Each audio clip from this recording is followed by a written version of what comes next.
Atlas's Metaphor ReFantazio is a heavy-handed title.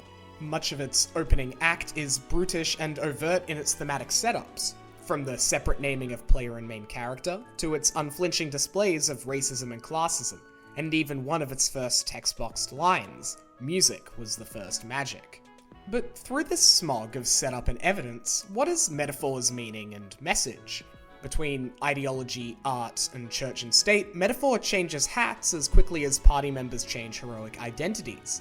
And while no story is a monolith, something must unite the wide berth of constants across this game's run.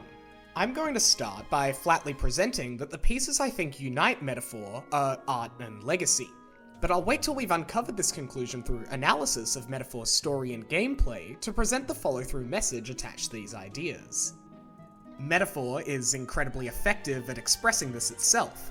As such, it only makes sense to plot our course through Metaphor to match its own intended order of experience. Together, we'll comb across Metaphor's surface, travelling almost completely linearly through the progression of its story, stopping before its final act. Befitting the Persona-esque gap of free time between its finale and the previous story beat, we'll use this as an opportunity to return to what we've experienced so far on a deeper level, interlinking it into the conclusions of Metaphor's finale to complete our analysis. However, Metaphor is a wide game too. We could take many lines down to our conclusion, and plotting any one course might lead to missing something vital along the way. Thankfully, every battle in the game has a start over button, letting us return to turn 1.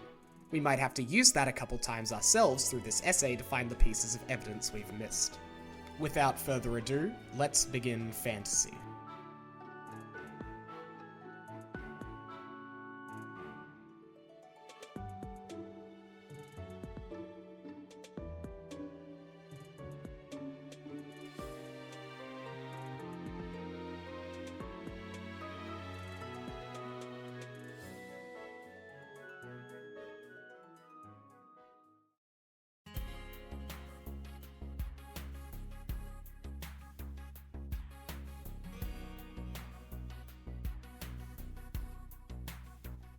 A large amount of the upcoming analysis is going to extrapolate and tear apart minor details, single lines and easy to overlook features of Metaphor.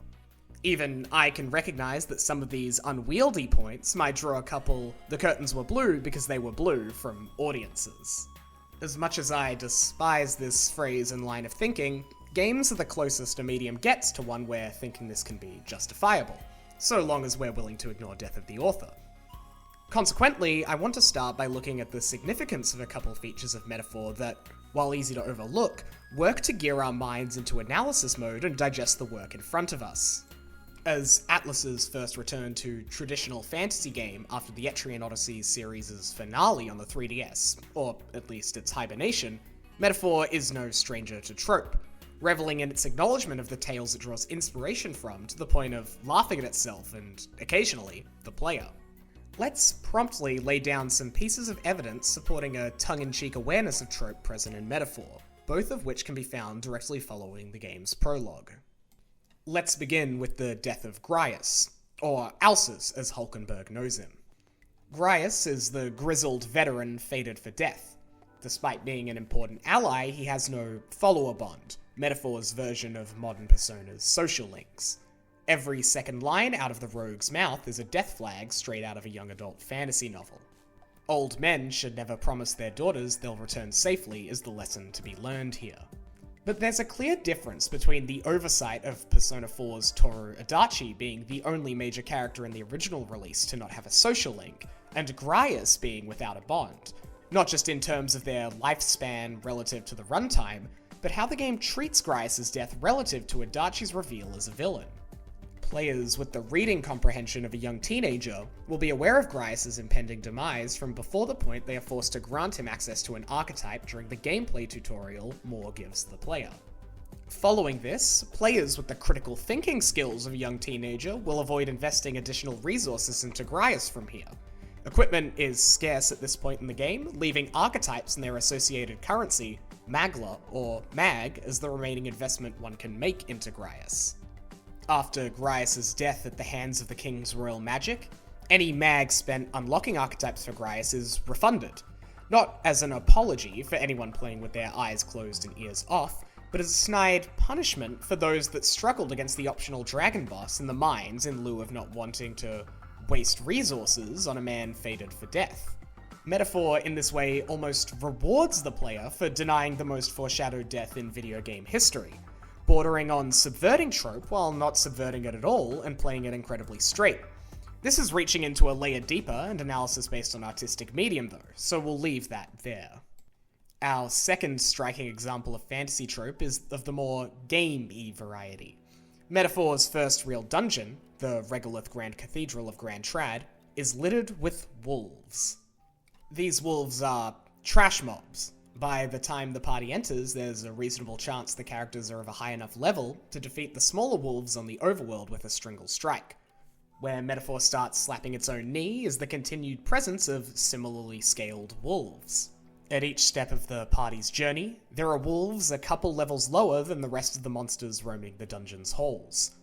From Ontario's Opera House to the late-game optional Dragon Trial Superboss dungeons, wolves, alongside slimes and skeletons, are Metaphor's inexplicable and convenient trash mobs, grindable less for experience or any sort of 1,000 truths, but typically for MP with the mage archetype to help experienced Atlas gamers clear their deadline dungeons in one day to save calendar time for the improvement of kingly virtues or completion of side quests.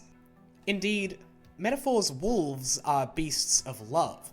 Love for the genre of fantasy RPG Metaphor is so strictly part of. The game is clearly self-aware regarding trope, but why is this significant? Beyond providing a groundwork for players to orient themselves, by clearly defining these generic pieces of fantasy art, both of narrative and game nature, and showing us this isn't the result of subconscious recreation, but instead a direct and measured choice, we can comfortably tell ourselves that each part of this game has equivalent measure and choice in its inclusion. We don't have archetypes as a job system because JRPGs have job systems, and each beat of the story, tropey or otherwise, can no longer be disregarded as something that had to happen. Over the next section of this analysis, we're going to be looking at how all the roads of analysis of Metaphor ReFantazio will broach the idea of story, something trope is no stranger to. And while trope as we found it should be enough to justify story as an ever-present theme of the game, it's only through this grounding that we can expound upon where story is leading us in its more specific examples. We've gotten ahead of ourselves. Let's press the go back button Metaphor has graciously offered us in battle, and return to the prologue to discuss something even more prevalent than trope in Metaphor.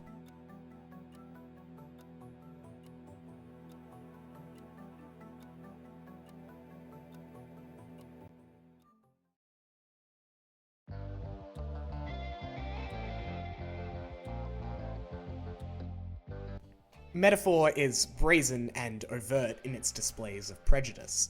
The main character, who will be referred to as Will from this point onwards, is an elder, a race of peoples in the direct contempt of the kingdom's official religion, sancticism. Between snide remarks from recruiters to the insults of children on the street, Will and consequently the player cannot escape the prejudice that comes through race. We see the direct narrative consequences of this play out across the game. Not only must Will make his way up the popularity ranks of the tournament against the downpour of prejudice and racist remarks, Yuja party member Hajme's backstory features him being relegated to the Black Guard, the country's secret army that stays in the shadow, and later on the Ninja Bat is framed for the crimes of another.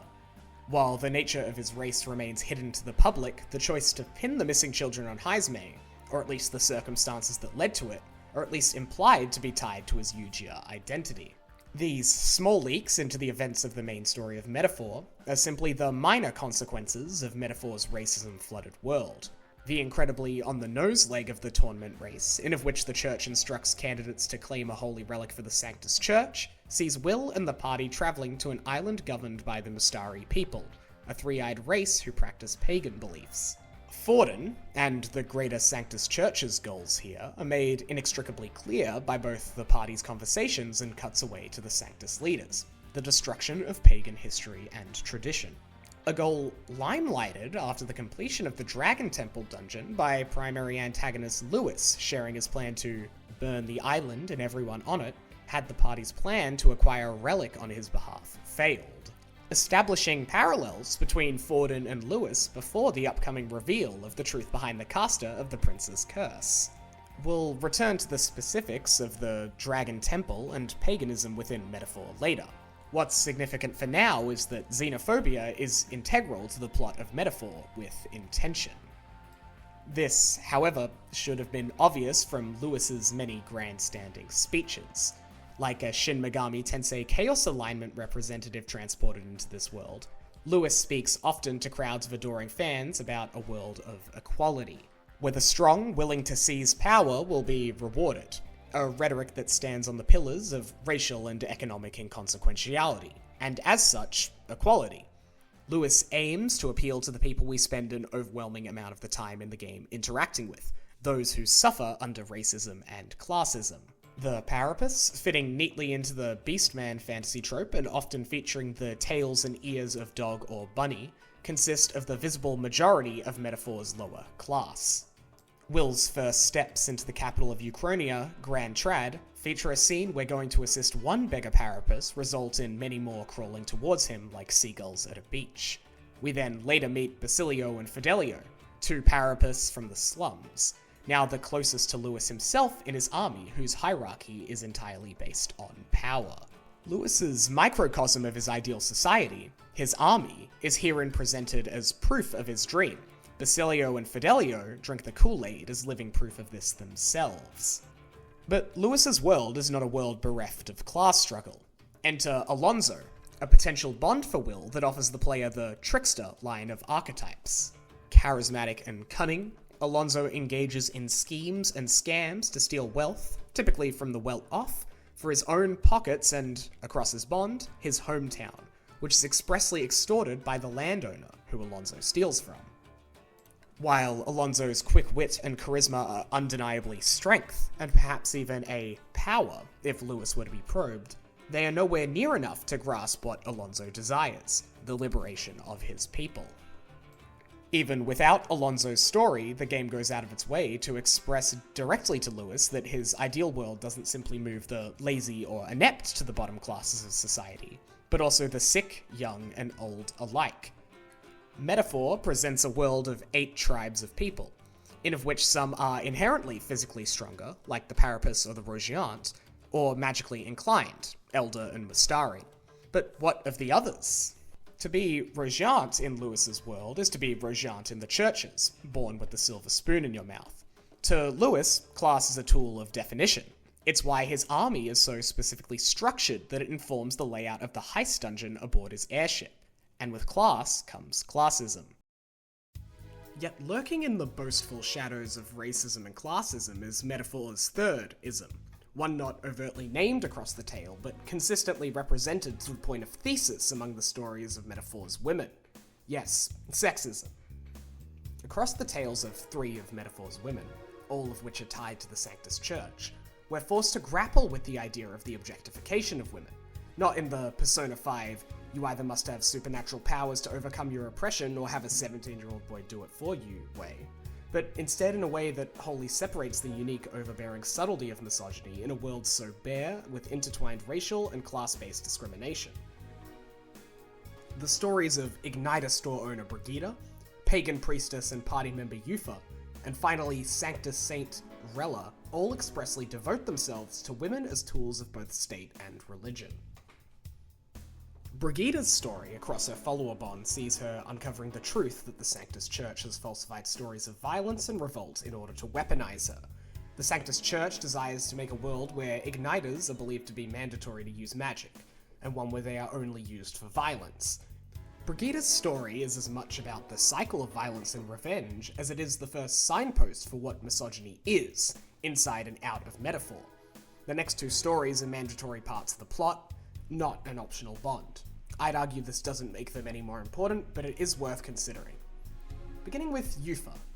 Yufa's tale that leads into her joining the party features her acting as sacrifice for her home island's dragon god. The overarching core theme of this arc is about interpretation of story and myth, linking to the ideas of art and legacy that will be discussed later. But the stage dressing leading into this is what's significant to us right now. While Yufa and the people of the island are adamant on this sacrifice, Yufa's brother and fellow King's candidate, Adeni, is opposed to the idea of his sister throwing her life away. This is compounded by the reveal that their deceased parents, foremost religious leaders of Virga Island, died in the process of questioning the sacrifice ritual, leaving the question as to why Yufa alone as a named character is determined to see this through. The answer lies in misogyny. Priestess Yufa sees herself not as a spiritual leader, but as a tool of the people. In comparison to Barden, another character significant enough to have a follower bond, who requests the aid of the people in governance but does not act subject to them. We can consequently consider the struggles Maria goes through in her social link too. While also closely linked to other ideas, we can follow through with this reading to attribute Maria's need to feel useful in order to consider herself worthy of basic human necessities as a consequence of the overbearing atmosphere of misogyny existent within the world. Finally awaits Rella, sister of party member Juna. She acts as a saint of the Sanctus Church and replaces Forden as the primary Sanctus representative in the race after his demise. This very brief role also introduces us to the fact that Forden uses a young Rella to kill the prince and then blame an equally young Lewis. This is a slam dunk highlight of power dynamics. Not only is the young girl Rella forced by the game's most direct representative of authority and state into performing acts she is morally opposed to, but she is only suspect to the player for a brief moment, and never suspect by the characters until the reveal that she was the culprit behind the curse. Instead, all suspicion is turned towards the similarly aged Lewis, a man who, despite being considered a prodigy, is not praised for their mastery of magic anywhere near as much as Rella is. His compliments lie with general strength and great leadership.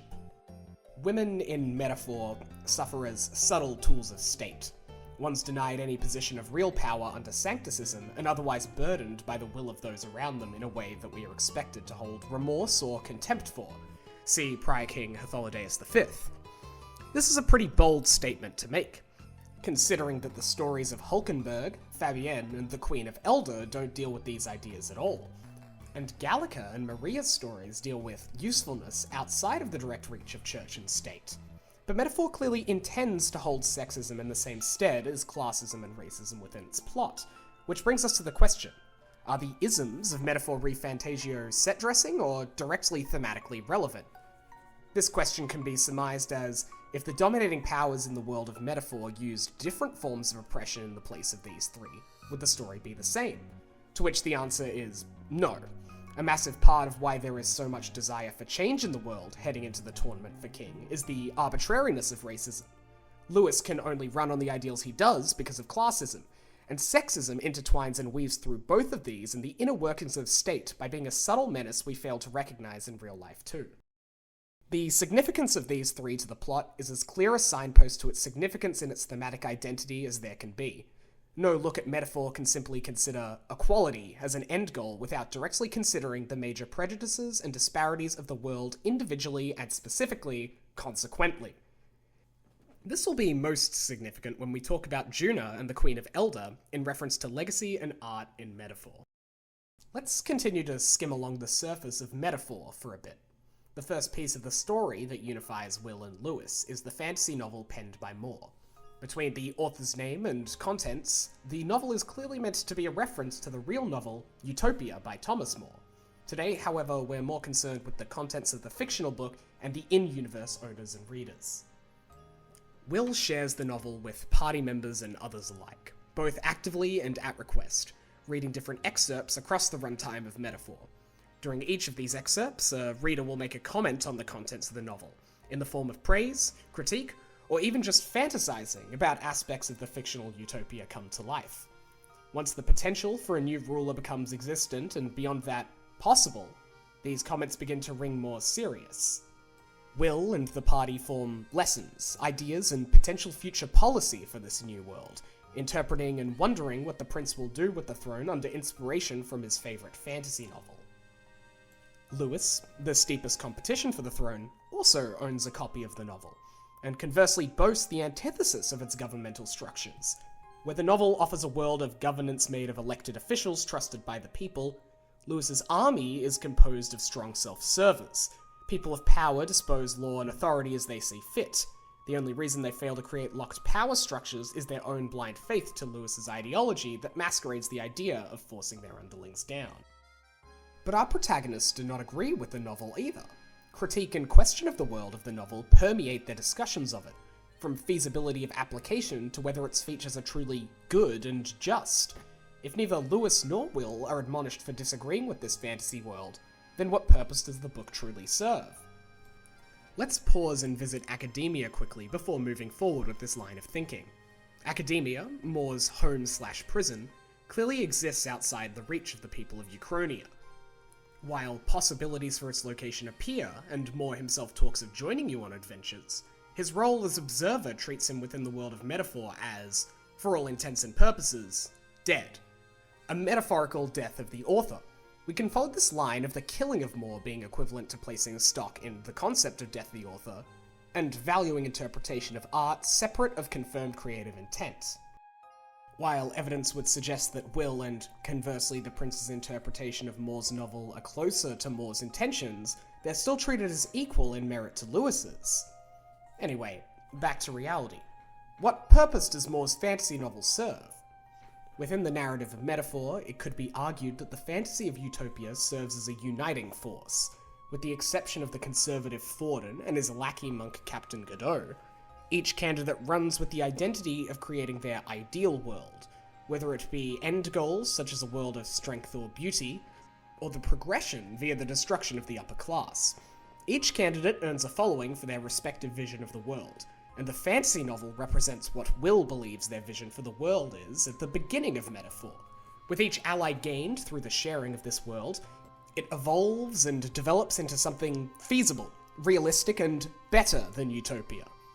Conversely, each of Lewis's external policies can be directly correlated to an excerpt of the fantasy novel the player is witness to, typically, but not always, inverse to its contents. Through this reflection, Lewis garners the unconditional support of the people. They do not critique or question, as Will's small circle does, with the exception of Basilio and Fidelio, who begin to question Lewis after exposure to the novel, because by simply mirroring the world of Utopia, Lewis markets the future as one of ideals. Utopia can only exist as a utopia if one does not question the practical minutiae, its day-to-day governance or its impact upon the individual. In this way, much of Will's story is about discovering that Utopia cannot exist. So, is Utopia a lie? No. Utopia is no more a lie than it is the phrase, once upon a time. But we'll pause there before we dig too deep or stretch too far into the story. Let's more organically follow our path forward by visiting the Dragon Temple.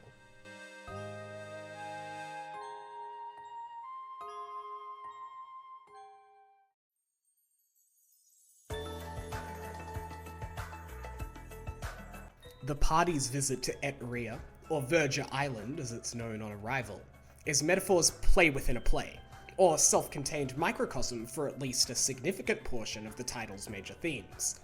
We've already touched on how Yufa is a stark example of misogyny's place in the world of metaphor, but her denial of options other than self-sacrifice is not contained simply to her own thoughts. The events of the Dragon Temple dungeon serve as the means by which Yufa rejects the narrative she has been raised on. Her resolve does not simply come as a result of a lot of pushback from the protagonist and his party. The Dragon Temple is also the turning point for the narrative of metaphor. The discovery of ruined Shinjuku, ripped straight from the playbook of Etrian Odyssey 1, is the moment we are forced to accept the world as post-apocalyptic fantasy, and when the origins of magic in this world first become present to us. If the dichotomy between Will and Lewis tells us there isn't an incorrect way to interpret a story, Etrian tells us there is. The contradiction here resolved by updating our thesis to be, there is no incorrect way to utilize interpretation of a story. The prince may understand the sword as a tool of violence, but his own kind-hearted nature has turned it into a toy, a vehicle to ride around town on. A strikingly similar example of this idea features in Brigitte's resolution near the conclusion of her own follow-up-on storyline. Meanwhile, where Will and Lewis have interpreted Moore's Utopia as a basis for creating an ideal world, the Mastari pagans of Etrian have misinterpreted the tale of dragon and priestess not as one of unity and conflict, but one simply of conflict. Missing pieces of the tale lead them to fear their own guardian denizen, which consequently becomes a self-fulfilling prophecy. Moving through the perilous Dragon Temple helps Yuffie recognize that through praxis spawned from misinterpretation, their own faith has been sullied and corrupted. And through this, Yuffie's own course correction becomes the tool that saves herself and her people. A weapon, if you will. This is why the human attached to the dragon god escapes to the island as opposed to the self-contained human bosses of Grand Trad's cathedral or Matera's castle.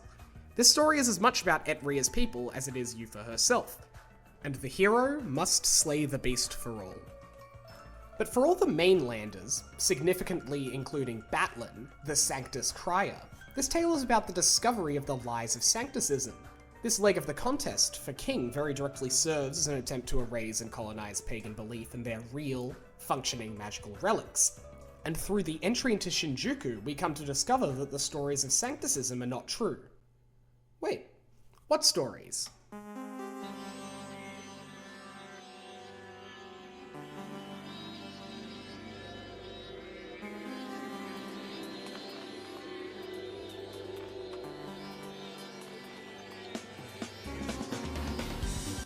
Beyond lines mentioning their capital G, one true god, and snide remarks and price hikes for Will due to his elder heritage making him evil, according to Sanctus scripture, any existing narratives of the faith of Sanctusism are deeply hidden into the late game. Any player will be able to watch Sanctus propaganda plays at the Opera House following the return to Grand Trad, which are all modelled after folklore tales as opposed to being direct religious stories. And the only other form of direct Sanctus understanding we receive is through Yuffie's Bond storyline, where a priest shares with Will and Yuffie their prayer practices and the why behind them. That's it? Sanctusism has no messiah, no religious tales, not even a quintessential flood story. It comes as no consequent surprise that Sanctusism and Devout Sanctus are the only characters in Metaphor free of redemption and without compliment. Barring the manipulated Rella, no Sanctus is safe from either direct villainy or corruption.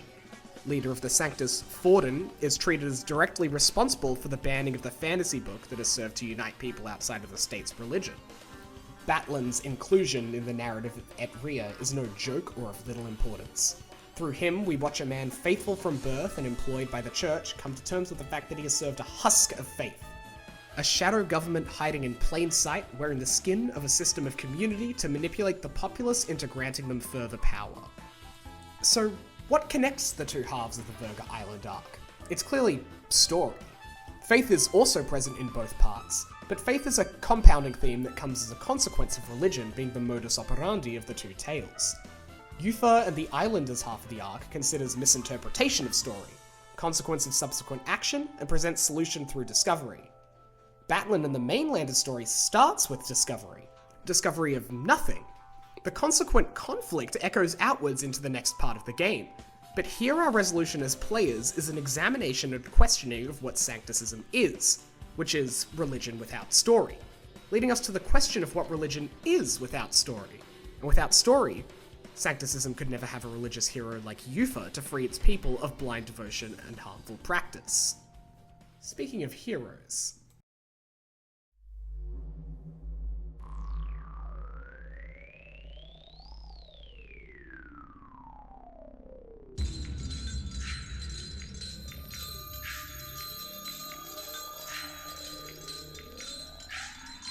in the Fate franchise's Holy Grail Wars, masters summon servants.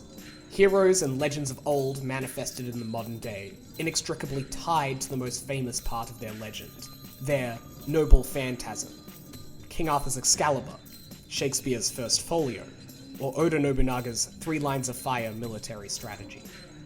In order to summon these servants, the wish-granting Holy Grail prepares shells for them, magical outlines for these powerful spirits to be contained by, limited into classes to ground them into reality, with evocative names like Saber, Archer, Caster. It's clear what a servant must do to qualify for any given class. Archetypes in Metaphor are not that dissimilar from classes in Fate, representative of a type of hero, but instead of by weapon, it is by nature. Beyond this, archetypes are not shells to be filled in, but instead suits to be worn, the wearer embodying the qualities of that type of hero, as opposed to the summoning of a character from a specific tale. There are no Lupins or Robin Hoods here, only Fakers. No Luke Skywalkers or Frodos, just Seekers. Archetypes are a magic free of igniters, a marvel in the present day of metaphor, awakened through the blunt method of tearing one's own heart out and screaming a declaration of self into it. Through this, one awakens the archetype most directly tied to their personal identity.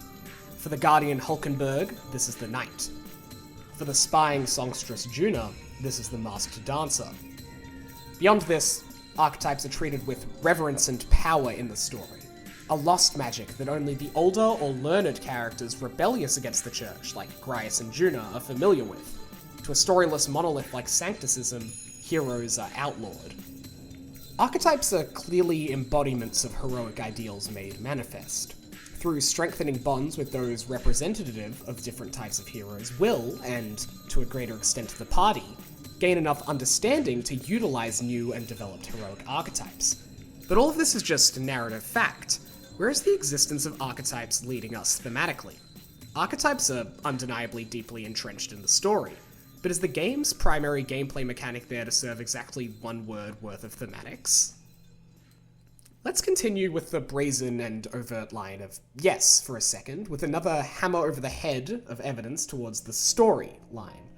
The development of new archetypes occurs in academia. The aforementioned library of indeterminate location inhabited by researcher and author Moore and his cat Plateau. A library couldn't possibly be more on the nose, but we can extrapolate and dive further. The most significant piece of text presented to the player in the library is the scroll containing the king's royal magic, a spell, as the in-game memorandum tells us, passed down by the kings of the nation of Uchronia.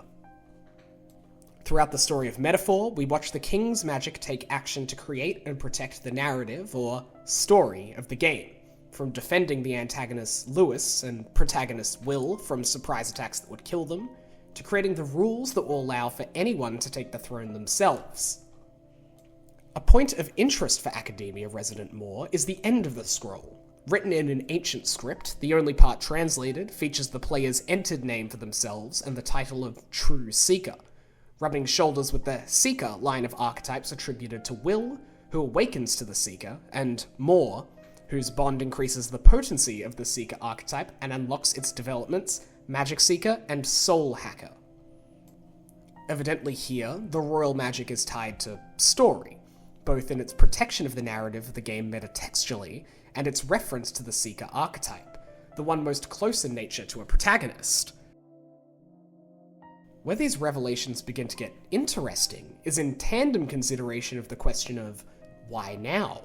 The royal magic has been passed down for at least 5 generations by blood, based on the king being titled Hitholidaeus V, and his son, the prince, is still alive, if afflicted with a curse. Considering now the concept of a library as an archive, we can begin to broach the idea that legacy has to play in metaphor. Let's go back a bit under the guise of legacy. As the game progresses, the player gains access to additional archetypes that are evolutions or developments of existing ones, Seeker to Magic Seeker, Merchant to Tycoon, and so on. These are representative of the development of myth over time, but not in the way that is obvious. As heroic archetypes are reshaped over centuries of story, so are our understanding of them. In this way, archetypes getting more specific to the point of occasionally splitting in path, such as Knight to Paladin and Dark Knight, brings us back to the first tales, the origins of these heroic archetypes as the specific characters they once stood as. In such a case, the player's name being associated with the True Seeker makes us the progenitor of the protagonist archetype, but that can wait for now. Academia isn't the only place we see stories changing, of course. We've already seen the meaning of Etria's dragon god mythos be warped by centuries away from its original murals. Moore's fantasy novel featuring imagery of a past world, expressing naught of the problems we know there are based on its existence as our modern world, while heaping praise onto pieces we take for granted, shocks the system into considering legacy. So what constitutes a legacy great enough to leave a heroic archetype behind? And beyond that, is legacy just for heroes and myths? We're rapidly approaching my proposal that Metaphor ReFantazio is about how art is the only way to truly preserve legacy and create change, But before we can formally posit this, we'll need to explore the game's final act and the work as a whole deeper.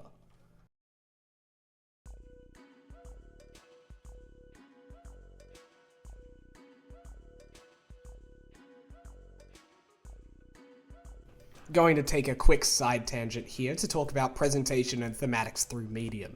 Everything here is going to be supporting evidence as opposed to primary pieces for thematic analysis. I'm a big proponent for considering medium when analysing works, and Atlus haven't shied away from excellent use of medium in their other games. Shin Megami Tensei 4's very thematics almost hinge on its identity as a game. Each route, bar the white route, requires the player to reject nihilism, and believe in the possibility for a better ending than just ending the world because suffering is eternal and meaningless. Yet lore, chaos, and neutral all offer unsatisfying or sad endings. No matter how many times you play through them, the ending of each route is bleak or open-ended in a pessimistic way. And each time you go through a new route, the white will once again force you, the player, to choose to reject their premise. SMT4 leverages being a game, and consequently being allowed to have multiple player-driven endings that can all be experienced, to force you into the struggle of eternity present in the endless cycle of reincarnation. You cannot help but eventually accept the white's deal, because time is infinite and all things eventually happen. SMT4 isn't the only strong example in Atlus's repertoire. While not necessarily medium agnostic, the level design of Futaba's palace in Persona 5 is strikingly unique from the palaces before and after it. Futaba, as someone who wants to change, but struggles against her own anxieties, has a befittingly shaped dungeon. The path to Futaba's treasure is a straight line. All she has to do is step outside of her room and ultimately Sojiro's house. But at every turn, the Phantom Thieves are presented with a barrier or distraction, ultimately tied to a mural representing a moment in Futaba's childhood. Meanwhile, in reality, Futaba sets up her own barriers and distractions that keep her from shooting down the straight hallway from her room to the Sakura residence front door. The point here is that Atlus is no stranger to having games that are games for significant thematic or narrative reasons, so being prompted to name myself separate from the player character at the beginning of Metaphor ReFantazio immediately set off warning flags that Studio Zero was going to be dipping their toe decently heavily into this concept. Yet, much of it remained hidden until the game's final act. On death's door, Will is confronted with an image of 21st century Tokyo by Moore, and is told, "This is the real world. You can forget your suffering and live here."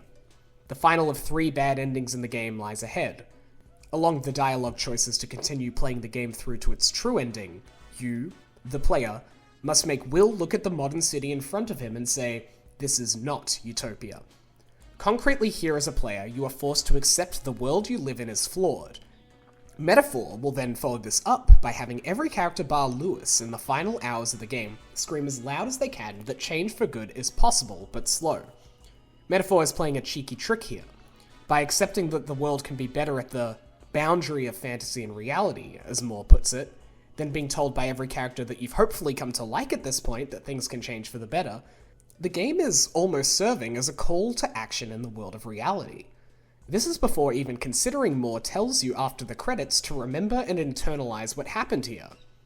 The most beautiful portion of this trick is how a year after Will's victory, a majority of the NPCs express problems or concerns still present in Uchronia, hammering in Metaphor's belief that change for good is slow, but this sits outside of game as a medium so it can wait for later. To consider the game elements of Metaphor is also to consider the optional content in the title that wouldn't work as a filler episode of a show or in a lore book for any other piece of fiction. The Royal Warrior archetype, the most developed form of Stroll's warrior archetype, has the infamous Megami Tensei mainstay skill, Hasso Toby, associated exclusively with the hero, demon, and persona Minamoto no Yoshitsune before Metaphor. This is a great piece of evidence towards looking at more developed archetypes as closer to their origin to the point of specificity. The origin stories of heroic archetypes serve as the legacy of heroes, and each iteration that makes these archetypes more broad and accessible is another legacy added to the pile, each of them becoming what the archetypes are, a force of change. That's as much toe-dipping as I'm willing to do on this topic so close to launch. Perhaps we can revisit this together after the dust has settled on Metaphor.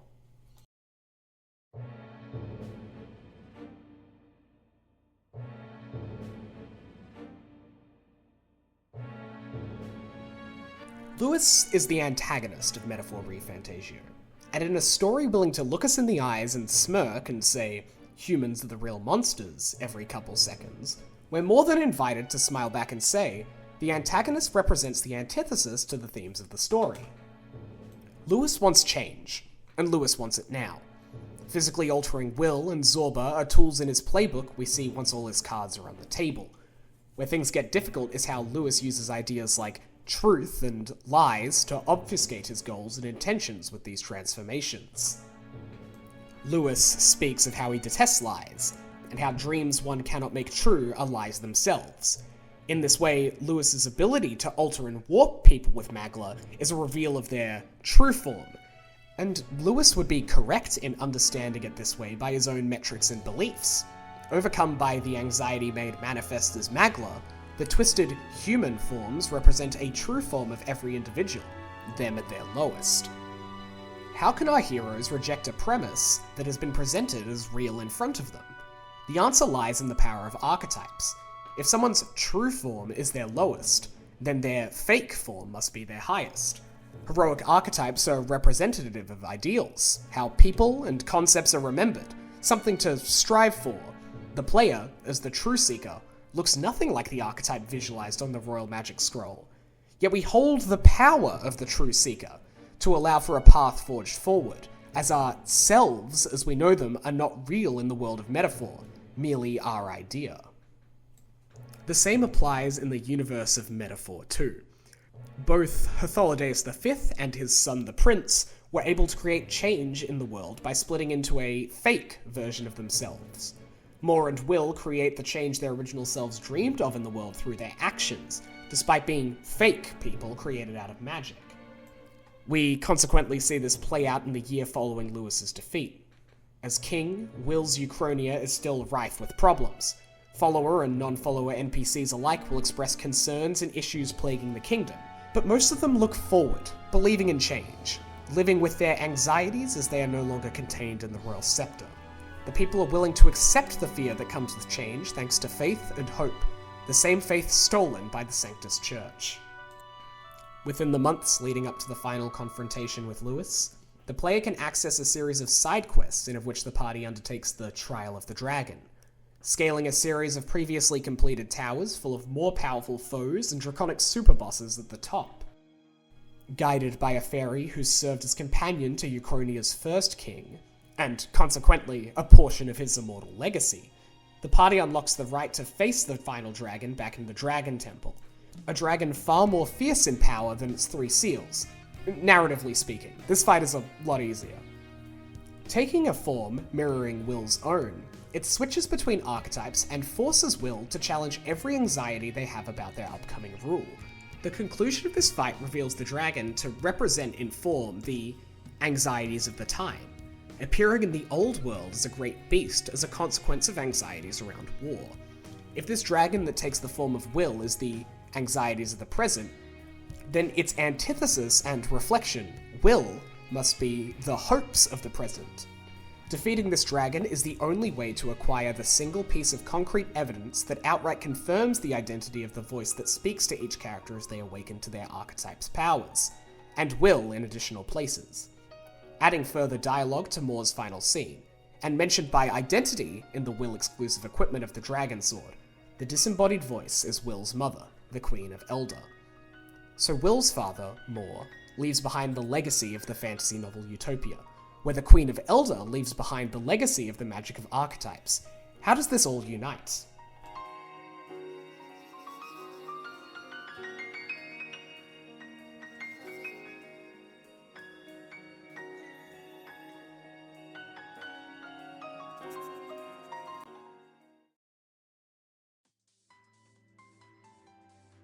There are two constants across the runtime of the game: the voice of the Queen of Elder and music. With each archetype awakened, both through party members and followers, a voice is heard, emanating from the skies. A beacon of light shines upon the lodestar, ready to come into their own power. Through the Queen of Elder's guidance, heroes can transcend their reality and become performers in an art piece. Stroll tears out his heart and screams into the microphone a confirmation of self, followed by a non-existent crowd's cheers and explosions in the background, and so he is granted the archetype of the warrior. The disembodied voice of the Queen of Elder speaks again to Will at his lowest point.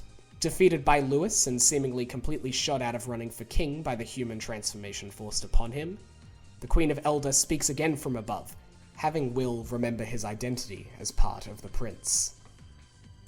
The consistency with the Queen of Elder's voice appearing from above, and more specifically from the light, continues through to her talk with Moore during the final throes of academia. The Queen of Elder speaks from the light bearing through a stained glass window at the back of academia. The pure form of magic that Will's mother has become is designed to be something considered divine, standing once again in stark contradiction to the lack of real faith present in Metaphor's purview of sancticism, the same religion that led to the destruction of the Elder Village and physical death of the now grander queen. Let's pair this martyr with her husband. Where Moore carries forward the legacy of civilization with his fantasy novel, the Queen of Elder's ascension allows her to carry forward the legacy of individuals in the form of heroic archetypes. But in terms of power, neither of them can compare to Lewis. Lewis actively begins to bring the change he desires to the world during Metaphor's conclusion, physically altering the royal palace to impede those who would stand against him, not through his own power, but the will of the people supporting Lewis and his ideals. Contrastingly, both Hitholidaeus V and the Queen of Elder die having failed to create a world that would be considered of their shared vision, a world of magic and utopia aware of its tragic history. For Hitholidaeus, this is a consequence of the overbearing anxieties of the royal scepter that weigh upon him. Being unable to see beyond his own lifespan, the utopia he envisions becomes impossible. For the Queen of Elder, her dream of the world is snipped as quickly as it is spawned. The King of Uchronia's warm arrival to the village quickly turns to inferno at the hands of Forden. It is only through death that both are liberated to create the positive change they desire. In line with their respective works, novel and archetypes, the impact of Hitholidaeus' book does not exist till he is killed by Lewis, and the archetypes, despite being known of by characters such as Grias and Juna, are not seen until the Queen's death. Juna has been sitting in the wings of this analysis since it began, mentioned in reference to Rella eternities ago. Privy to the Sanctus Church's secrets and holding a position of power and state as the closest thing to a celebrity in Uchronia, with her revered title as Songstress. Metaphor's story takes place in a time of unrest and division within Uchronia, such as a requirement for the royal tournament to feasibly even be a competition. Despite this, Juna's power of song is shown to unite crowds divided in support between opposed individuals. This speaks to music as a force equivalent in power to all the kingly virtues and more combined. Juna's enchanting voice could undeniably earn her strong support should she have entered the competition herself, a position she earns purely through her talent for real and honest song. Returning once more to the beginning of the game, the music of Metaphor is diegetic. Our first control over Will occurs at the same time Gallica casts a spell upon him, granting us music, the first magic. It's no wonder music is held in such esteem in Metaphor. Music is one of the oldest forms of storytelling. The Epic of Gilgamesh, our oldest recorded story, is told in song. It goes beyond just song and writing too. In the cathedral, Zorba destroys paintings to usher in the rule of Lewis, erasing the visual evidence of the history of Uchronia, and the legacy of its kings dating back to the last defeat of the draconic superboss Will faces to acquire his mother's sword. Lewis describes the humans we face, whose designs are directly pulled from the works of real-world artist Hieronymus Bosch, as the legacy of humanity's greatest sin. All art is stories. Stories of family, of loss, of change, of growth. Through the telling of these stories do people create art. Art, of course, does not make change by itself, and despite preaching about a better world, the good guys of Metaphor spend most of the tale acting opposed to change. Stopping Lewis is their ultimate goal, yes, but along the way candidates like Katharina drop out of the race as a result of confrontations with Will's party. Then, on a surface level, does Metaphor reject change? Will's party supporting the monarch's son, whose claim to the throne is birthright, would suggest the game supports the upholding of conservative values. But we can systematically prove this untrue through, well, playing Metaphor ReFantazio. Instead, Metaphor rejects reactionary or impulsive change, Lewis and Katharina are united in their desire for method over result. The eating of the rich without consideration for the follow-through nets Katharina's supporters uninterested in the betterment of the world around them, but instead coddling from the world around them. And Lewis simply wants to lash out at the world around him, and has deluded himself into believing the strong will return to their senses and create a better world. Will's worldview at the start of Metaphor is equally naive. If we understand the prince as someone who wishes to recreate the fantasy utopia present in the novel, a world torn apart throughout the game, then the assassination of Lewis fails to meaningfully move this goal forward. We find out the pretense of lifting the curse is false later into the title, making this undeniably true. However, the party's desire to find alternative solutions to removing the curse speaks to the truth in this statement before the real culprit of the attempt on the prince's life is revealed. Even when Will takes the throne and seeks to bring about change, the one-year time skip brings a slew of problems new and old to the surface, mandating a new, but joyous, journey outside the walls of Grand Trad. The implication here is that solutions don't come overnight, or even in a lifetime. It's why Maria finally gets to join the party on the Gauntlet Runner during this final cutscene. The new world is as much for the next generation as it is a burden they must continue to create. But when Will, Stroll, Hulkenberg, and the others are gone, how will their vision be understood and followed through? Will is collating his own book at the end of Metaphor, his legacy, his piece of art, which will consequently be his impact beyond the end of his life.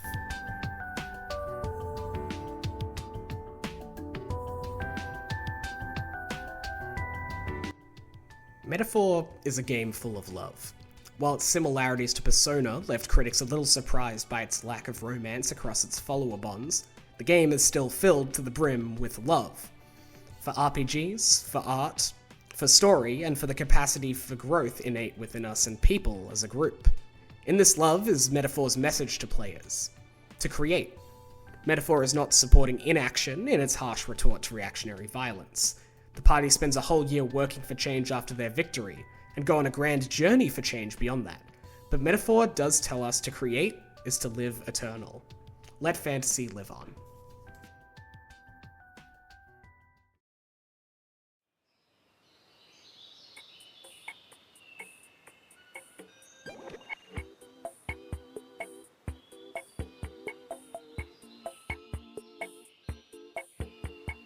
Thank you very much for listening. If you got to the end and didn't necessarily agree with my conclusions, I think that's awesome and would love to hear what you think instead. At the very least, I hope everyone managed to take something away from this that helped them see something they hadn't already seen in Metaphor ReFantazio. I first wrote this immediately after finishing Metaphor ReFantazio about a week after release. Not much has changed in the script since then, mostly just typos, although I was a bit too late to realize they call it sanctism and not sancticism. A majority of my reading was recorded back in December, almost exactly a month ago from my time of recording this, January 22nd. While I'm far from having even close to perfect audio today, it definitely shows that the audio here is more than a month old, and I apologize for the mouth noises, clicking, and occasional background hum. Reading through this essay back in November to originally record it, and again listening to it here as I put together this video, I find myself still agreeing with a majority of my conclusions. I feel like there are definitely some things that deserved mentioning as evidence, like the fact that the wolves, the trash mobs, show up in really weird places, like in the opera house. I think it should be maybe harped on that they're there, sort of inexplicably, these zombie snow wolves. I do feel like I miss swaths of the game in this analysis. It's very pointed, and while I get to spend a lot of time talking about my favorite character, Yufa, and even Batlin, another favorite of mine, I never really get to focus on Gallica, definite number 3, or maybe even number 4. Number 3, if it's not Gallica, is definitely Neurus, who doesn't get mentioned a single time during this essay. When I finished Metaphor ReFantazio around the end of November, shortly after PAX Australia, it was in contention for my favorite game of the year, alongside Fear and Hunger 2 Termina. After which I played Rivals of Aether 2 for the first time, which was great, alongside Rabbit and Steel, both of which very fun, but not in contention with those two.